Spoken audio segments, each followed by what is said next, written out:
gitu ya. Dan FIFA mengeluarkan keputusan Indonesia tidak jadi tuan rumah itu pada tanggal 29. Nah, lalu tentu ada isu-isu lain, ada banyak isu hangat kan, seperti isu 349 triliun, lalu isu beberapa isu korupsi lainnya, isu pejabat biaya cukai dan sebagainya itu kita ingin tahu bagaimana persepsi publik. Ya, memang itu secara rutin kita lakukan dan kita ingin tahu juga apa hubungannya itu nanti dengan apa namanya faktor-faktor kehidupan berbangsa negara kita, terutama kita akan segera melaksanakan pemilu. Jadi itu alasannya kita melakukan survei ini dan seperti yang sudah disampaikan oleh Kompas TV, memang hasil menariknya itu ternyata sejumlah isu itu tampaknya, terutama isu Piala Dunia, sedikit banyak itu terkait dengan perubahan peta, meskipun perubahannya belum fundamental ya. Perubahan peta dukungan terhadap capres menuju 2024. Yang saya maksud perubahan peta itu adalah selama ini katakanlah setahun terakhir ya, Pak Ganjar terus meroket gitu, bukan tidak meroket sih, jarak Dominasi ya. belum juga, jarak antara Pak Ganjar dengan dua nama yang lain itu terus terus menjauh gitu, meskipun belum sampai 50-an%. Pak Prabowo cenderung makin turun gitu, demikian juga Anies, tetapi kemudian Di survei pada kali ini gimana Pak Jayadi? iya, di survei kali ini kemudian terjadi perubahan. Pak Prabowo di simulasi banyak nama itu menjadi sangat kompetitif kembali Oke, berhadapan dengan Ganjar. Dan sementara di simulasi tiga nama itu Pak Prabowo sudah mulai menyalip baik. Ganjar. Sudah ada ya peta yang jelas tadi yang disampaikan Pak Jayadi. Mas Kris, bagaimana tanggapan dari Ganjar soal ini? Isu Piala Dunia membuat heboh tampaknya Mas Kris. Siap, terima kasih. Terkait itu 20 ini ya memang dampak elektoralnya ada.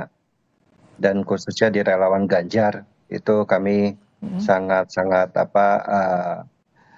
menyikapi lah dinamika yang ada. Memang tidak bisa dipungkiri bahwa kita sebagai warga negara ya di negara yang demokrasi seperti ini ya dinamika yang seperti ini yang harus kita terima gitu. Jadi memang sampai saat ini pun juga masih ada perbincangan di antara relawan kami khususnya di Ganjaris, tapi secara menyeluruh bahwa ini sudah bisa kami redam dan kami bisa fokus untuk melanjutkan apa yang menjadi tujuan utama dari sebagai relawan Ganjar. Kalau itu Mas Dan Kris, kami juga baik. Silakan Mas Kris.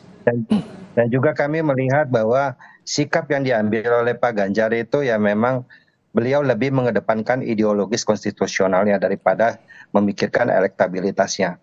Dan ini kami menyikapi bahwa beliau adalah pemimpin yang berintegritas, berani bersikap. Ketika dalam acara narasi kemarin juga beliau menyampaikan permintaan maaf dan juga menemui pemain U20. Dan ini menunjukkan bahwa sikap beliau sebagai seorang pemimpin yang berintegritas. Mas Kris, kalau misalkan tadi survei dilakukan pasca pengumuman Indonesia batal jadi tuan rumah, ini cukup fairkah untuk menunjukkan elektabilitas dari Ganjar Pranowo misalkan, Mas Kris?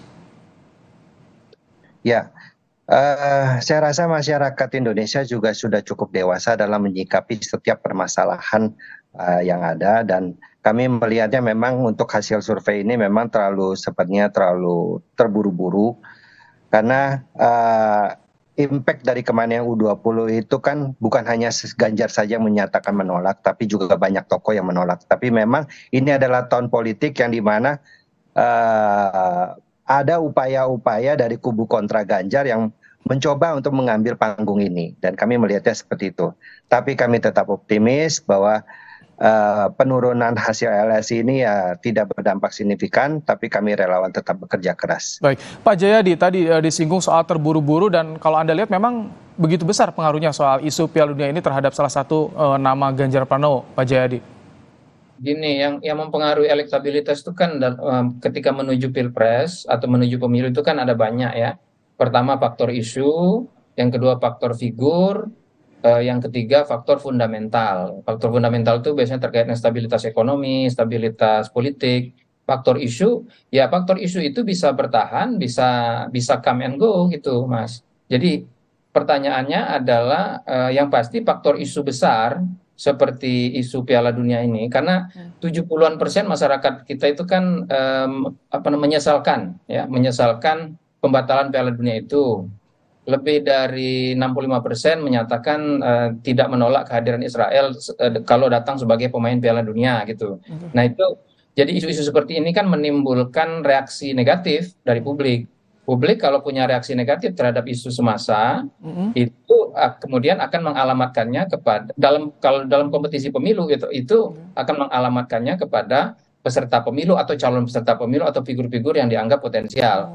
Nah, yang jadi saya kira yang itu bukan soal buru-buru atau tidak, itu karena memang isu-isu seperti ini kan bisa jadi dia punya dampak sementara, tapi bisa juga punya dampak yang sifatnya berlangsung lama. Nah, tentu saja tugas dari teman-teman dari pihak Ganjar adalah membuat isu ini menjadi isu yang tidak berpengaruh lama di masyarakat. Tapi kan seringkali isu itu atau katakanlah momentum itu tidak bisa dikontrol oleh kita kan. Momentum atau isu itu bisa muncul dari peristiwa-peristiwa yang terjadi di sekitar kita.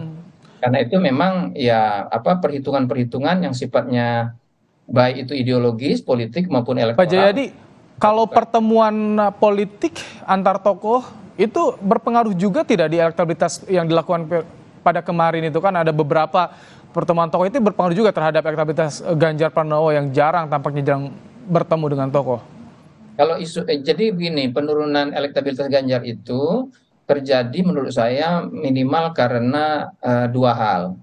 Satu, endorsement dari Pak Jokowi. Karena begini, Pak Ganjar itu selama ini yang paling dianggap identik dengan pemilih Jokowi, gitu. Itu yang lebih banyak. Jadi lebih banyak pemilih Jokowi ke Pak Ganjar.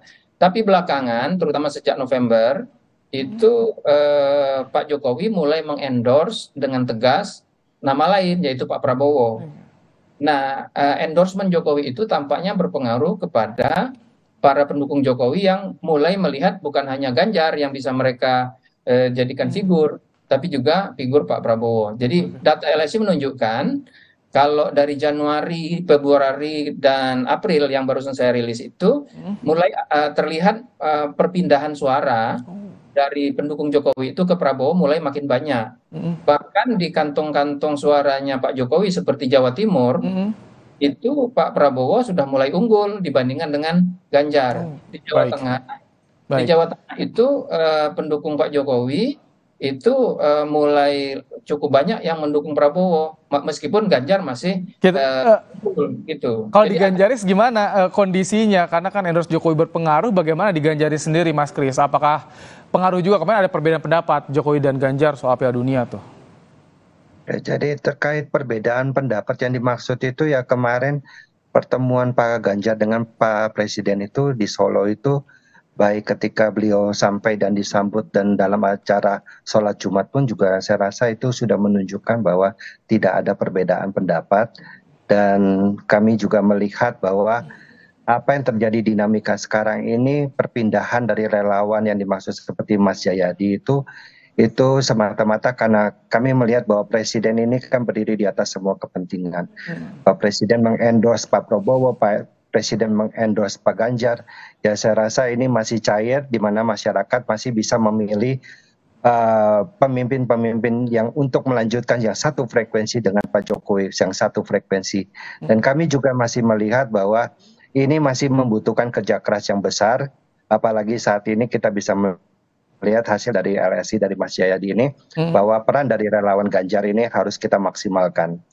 Dan ini tidak menutup kemungkinan pula bahwa potensi Pak Ganjar untuk menaikkan elektabilitasnya setelah mendapatkan tiket pencalonan saya rasa akan lebih meningkat lagi, saya rasa itu. Tiket pencalonan, karena Ganjaris hanya relawan sedangkan tiket pencalonan dari partai politik. Nah Pak Jayadi, bagaimana Anda lihat? Kalau Prabowo Anies kan jelas nih tiketnya tampaknya semakin jelas, kalau Ganjar berbeda sendiri, belum jelas juga.